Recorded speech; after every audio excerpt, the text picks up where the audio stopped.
Sejam todos bem-vindos ao canal. Para quem não me conhece ainda, eu sou a professora Elcimara. Então, convido você que ainda não é inscrito no canal para se inscrever.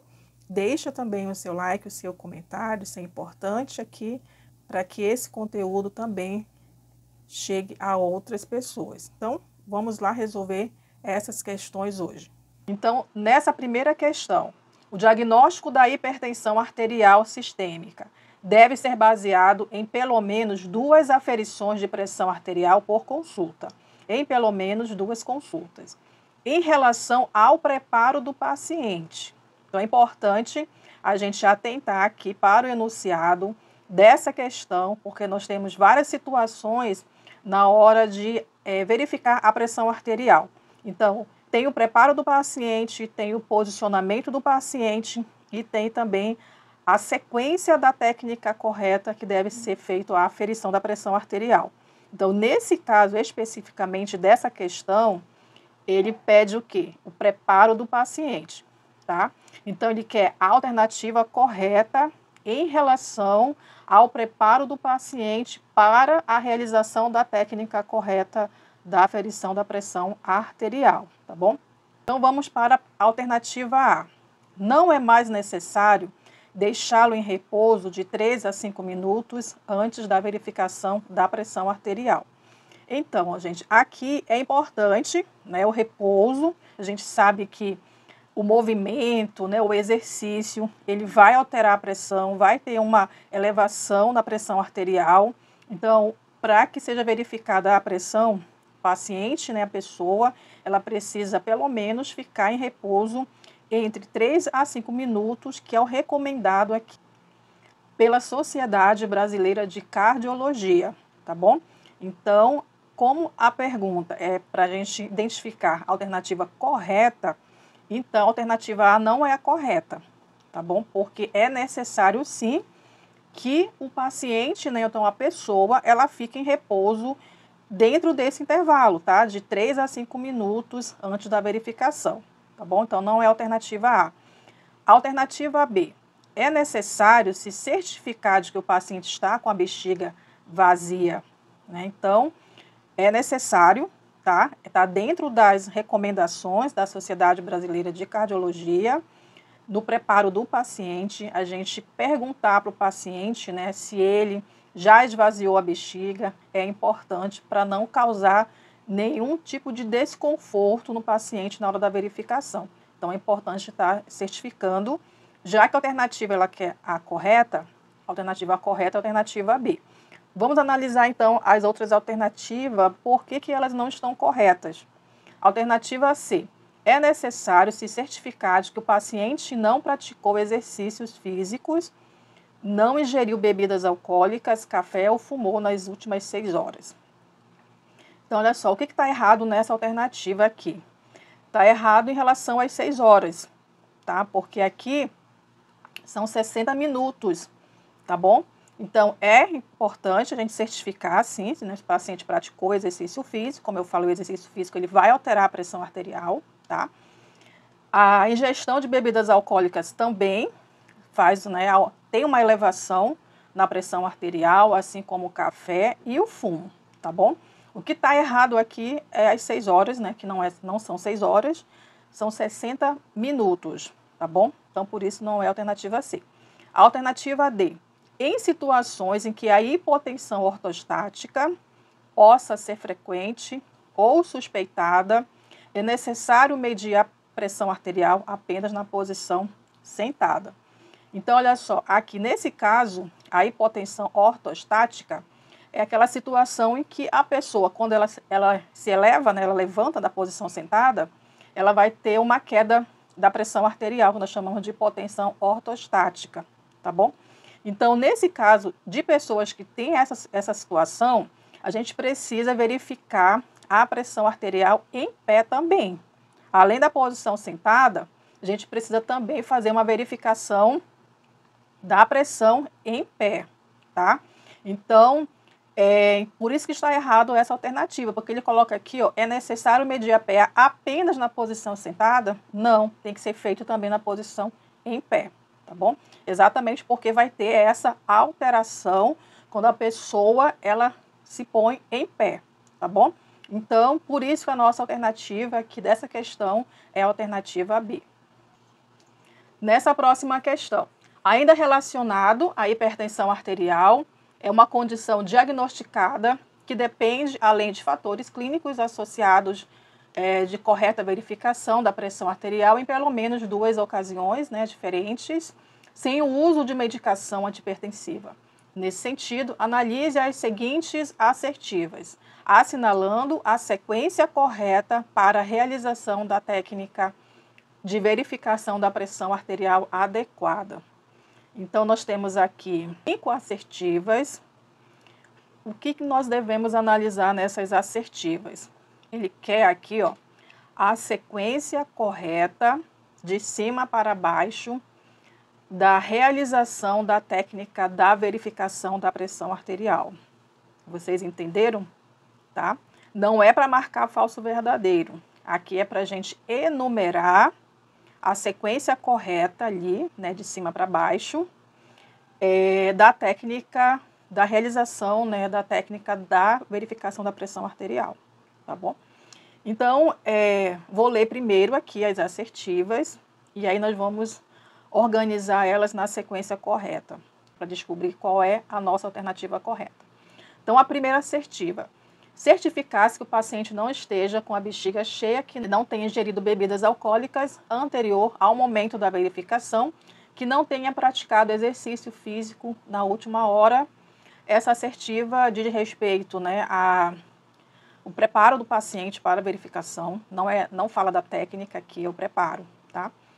Segunda assertiva: proceder à deflação lentamente, determinar a pressão arterial sistólica para, à escuta do primeiro som, aumentar ligeiramente a velocidade de deflação e determinar a pressão arterial diastólica no desaparecimento dos sons. Nós temos aqui a técnica, uma das etapas da técnica da verificação, tá? Lembra que eu falei para você a sequência correta? Preparo do paciente, posicionamento do paciente e a técnica de verificação, tá? Que são várias etapas. Então, nós temos aqui essa segunda assertiva, ela faz parte da técnica, né? Terceira assertiva: selecionar o manguito adequado, também faz parte da técnica. A gente tem que ver se ele é primeiro ou depois da deflação, aqui lentamente, tá? A gente vai já discutir sobre isso, a sequência correta. Terceira assertiva: centralizar o meio da parte compressiva do manguito sobre a artéria braquial, né? Inflar, que é a última assertiva, inflar o manguito e estimar o nível de pressão arterial sistólica para palpação do pulso radial, palpar a artéria braquial na fossa cubital e posicionar a campânula do estetoscópio sem compressão excessiva e inflar rapidamente até ultrapassar de 20 a 30 milímetros de mercúrio o nível estimado da pressão arterial sistólica obtido pela palpação, tá? Então, vamos aqui à sequência correta, numerando aqui de cima para baixo, tá bom? Então, a primeira assertiva, pelo que a gente leu as outras, né? Ela se refere aqui ao preparo do paciente, que é uma das primeiras etapas aqui de verificação da técnica. Então, seria realmente o número 1, tá? Certificar-se, né? Primeiramente, se o paciente está com a bexiga cheia, se ele não tem ingerido bebida alcoólica, tá? Dentro lá de 1 hora, que eu falei para vocês, 60 minutos, né? Na questão anterior. Tá? Então, o número 1 aqui para a primeira assertiva, seguindo aqui a sequência correta, de cima para baixo. Qual seria, então, a outra? Né? A gente tem a primeira assertiva, que é o número 1, tá bom? Agora, vamos para o número 2. Então, proceder à deflação não seria o número 2, né? Porque já está dentro da realização da técnica. Então, o número 2 seria o quê, gente? Selecionar o manguito adequado, tá? Que seria após, né, o preparo do paciente, posicionamento do paciente, a gente vai agora escolher qual vai ser o manguito adequado para o tamanho do braço da pessoa, tá? Então, a gente tem uma variação de tamanho do manguito. Então, esse seria aqui o número 2, tá? Então, vamos enumerar aqui. Então, a primeira assertiva, número 1. Selecionar o manguito seria o número 2. Depois de selecionar o manguito, a gente tem aqui centralizar o meio da parte compressiva do manguito sobre a artéria braquial, né? Então, a gente tem lá no manguito, a gente tem uma parte que ela está identificada no manguito, que é para ser centralizado isso sobre a artéria braquial, tá bom? Então, número 3, centralizar o meio da parte compressiva. Vamos colocar aqui o número 3 para a gente daqui a pouco olhar para saber qual é a sequência correta. Qual seria, então, o próximo passo, né? Seria o quarto. Proceder à deflação lentamente da pressão sistólica ou inflar o manguito aqui, estimar a pressão arterial sistólica, né?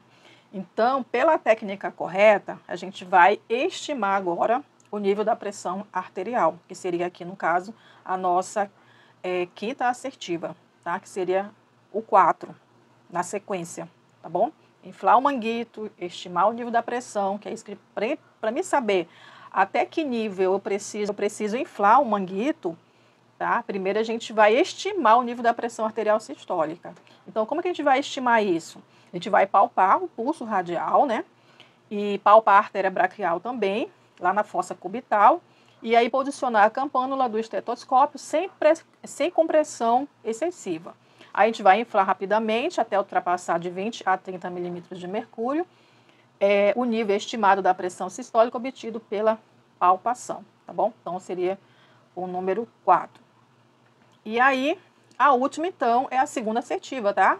Proceder à deflação lentamente, determinar a pressão arterial sistólica, né? Pela ausculta lá do primeiro som, aumentar ligeiramente a velocidade da deflação, determinar a pressão arterial diastólica, no desaparecimento dos sons. Então, como que ficaria essa sequência de cima para baixo? Ficaria 1, 5, 2, 3 e 4, tá? Então, a alternativa que corresponde a essa ordem correta de preenchimento é a alternativa C, que diz o seguinte: a hipertensão arterial sistêmica é uma condição clínica multifatorial caracterizada, né, por níveis elevados e sustentados de pressão arterial, associa-se frequentemente a alterações funcionais e ou estruturas dos órgãos-alvos, no caso coração, encéfalo, rins e os vasos sanguíneos, e a alterações metabólicas com consequente aumento do risco de eventos cardiovasculares, fatais e não fatais. Aí vem a pergunta: dentre os fatores de risco para o desenvolvimento da hipertensão arterial sistêmica, são não modificáveis. Então, olha só, a pergunta em relação aos fatores de risco que não são modificáveis, tá? Então, nós temos aqui, para a hipertensão arterial, nós temos fatores de riscos que são modificáveis e fatores de riscos não modificáveis, tá? Então, vamos analisar aqui as alternativas para saber qual delas são fatores de risco que não são modificáveis, tá bom? Então, vamos analisar aqui da alternativa A, obesidade e o tabagismo, né? Então, obesidade é um fator de risco modificável, né? Então, ela reduzindo o peso, melhorando a alimentação e também realizando atividade física, ela pode, né, reduzir esse valor da pressão arterial, que está elevada, para um padrão de normalidade, assim como também o tabagismo, tá? O tabagismo tem uma correlação, né, com a hipertensão, com os danos também aos vasos sanguíneos, à circulação, então também é um fator de risco que pode ser modificável. Alternativa B, estresse e dislipidemia, né? O estresse também, né, do dia a dia está correlacionado aqui como um fator de risco para o desenvolvimento da hipertensão. A dislipidemia também é um fator que contribui bastante, o aumento aqui do colesterol, do triglicerídeo, nesse caso, melhorar a alimentação, né, realizar atividade física, vai ajudar bastante, então é um fator modificável. Eu quero a alternativa que traz um fator que não é modificável, tá?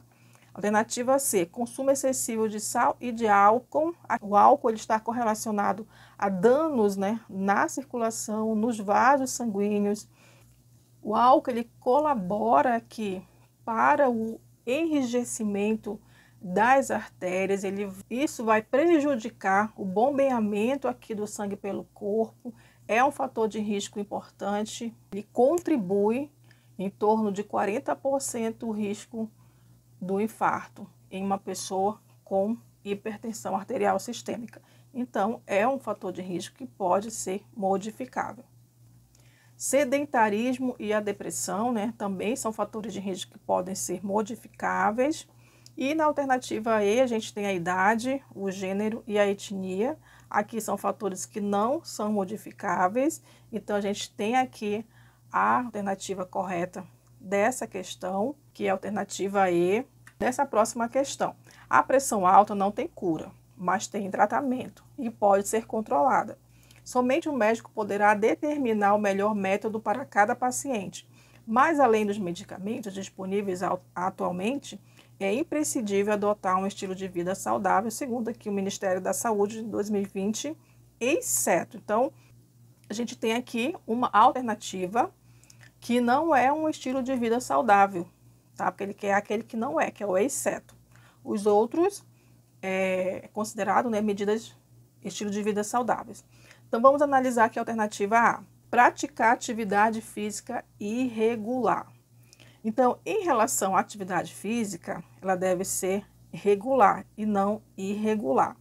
Então, essa atividade física, ela precisa ser pelo menos 3 vezes na semana. Então, a alternativa A, ela é a exceção aqui para o estilo de vida saudável para uma pessoa, né, que é hipertensa, tá? Então, a pessoa que é hipertensa, ela precisa ter uma prática de atividade física de forma regular e não irregular, ok? Então, a nossa alternativa correta para essa questão é a alternativa A. Na alternativa B, né, não abusar do sal, que é uma medida também saudável. Utilizar, né, outros temperos que ressaltam o sabor dos alimentos.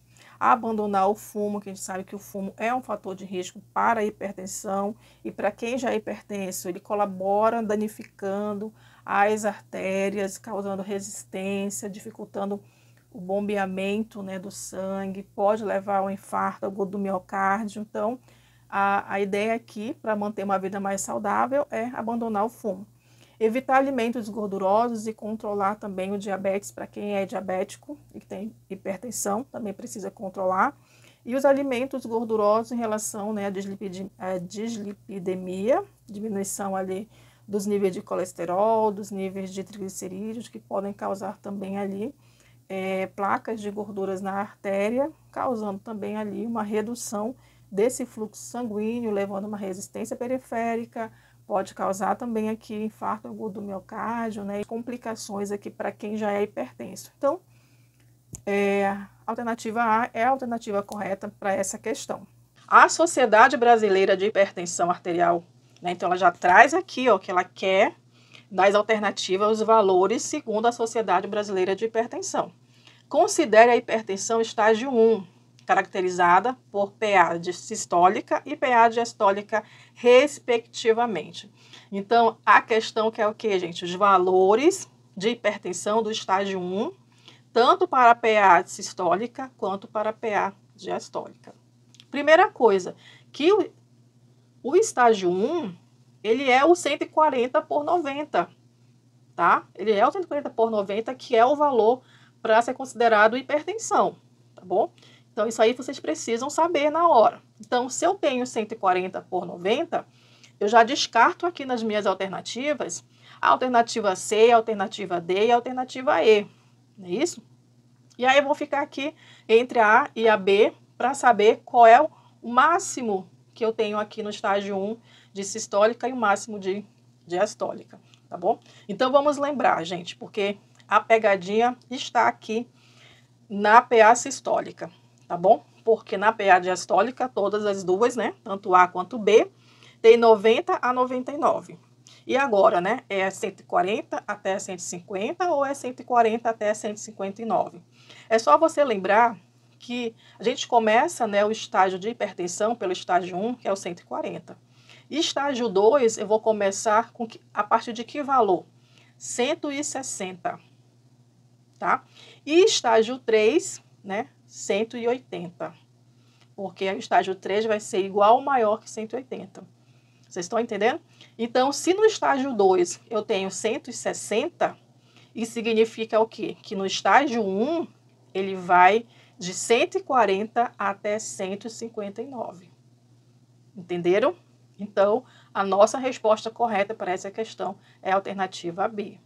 Nessa próxima questão, de acordo com as diretrizes brasileiras de hipertensão arterial 2020, então considera-se como portador de pressão arterial normal o indivíduo com idade igual ou maior a 18 anos, certo?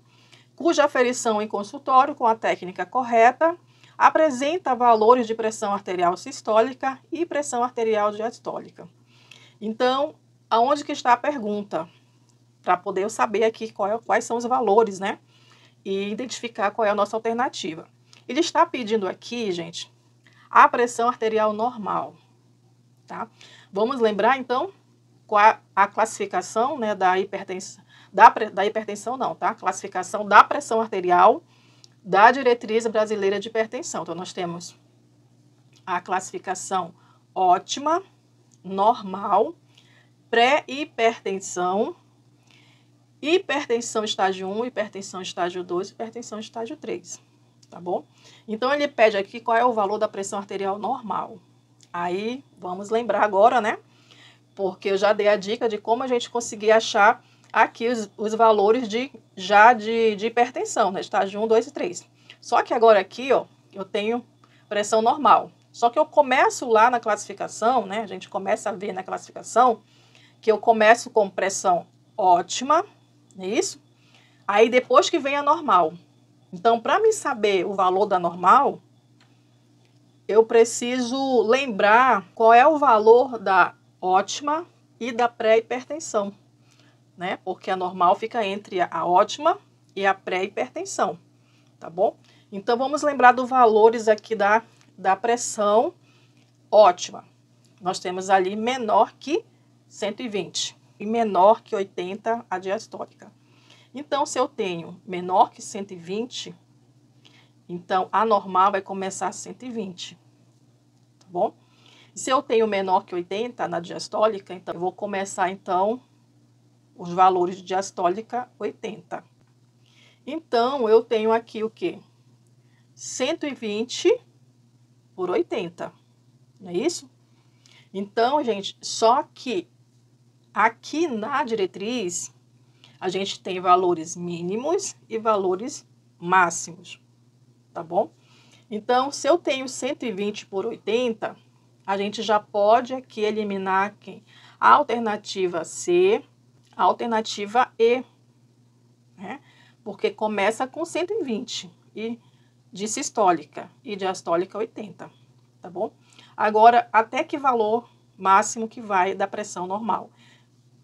Para mim saber, eu preciso saber o valor da pré-hipertensão.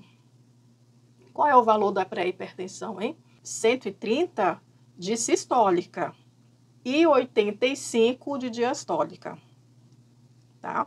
Então, com base nessa informação, vamos analisar então aqui as alternativas. Alternativa A, 120 a 129 de PA sistólica, ok, né? Porque a pré-hipertensão é 130. Então, é de 120 a 129. E a PA diastólica de 80 a 89, nós vimos que a diastólica na pré-hipertensão começa com 85. Então, não é alternativa A. Alternativa B, 120 e 129 de sistólica, né? Ok, porque a gente sabe que a pré-hipertensão começa com 130. E a PA diastólica da pré-hipertensão começa com 85. Então, eu tenho de 80 a 84, né, gente? De PA diastólica, certo? Então, a nossa alternativa correta é a alternativa B. Nessa próxima questão, paciente de 30 anos foi diagnosticado com hipertensão arterial estágio 3. Esse estágio é compatível com o seguinte valor, tá? Então, vamos lá, né? Lembrar que qual é o valor da PA sistólica do estágio 3, maior e igual a 180. Então, alternativa A, que traz PA sistólica 157, não é.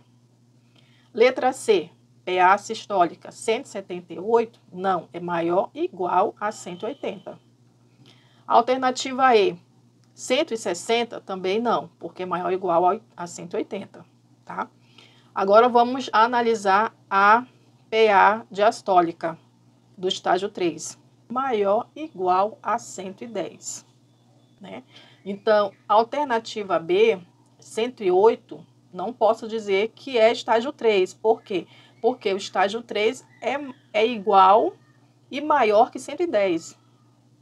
Tá? Então, 108 está abaixo de 110. Então, só nos resta aqui a alternativa D, PA diastólica igual a 110. Então, nós finalizamos hoje a nossa aula. Espero que vocês tenham gostado. Se gostou, deixa seu like. E para você que ainda não é inscrito, aproveita, se inscreve e deixa também o seu comentário. Aguardo, então, vocês na nossa próxima aula.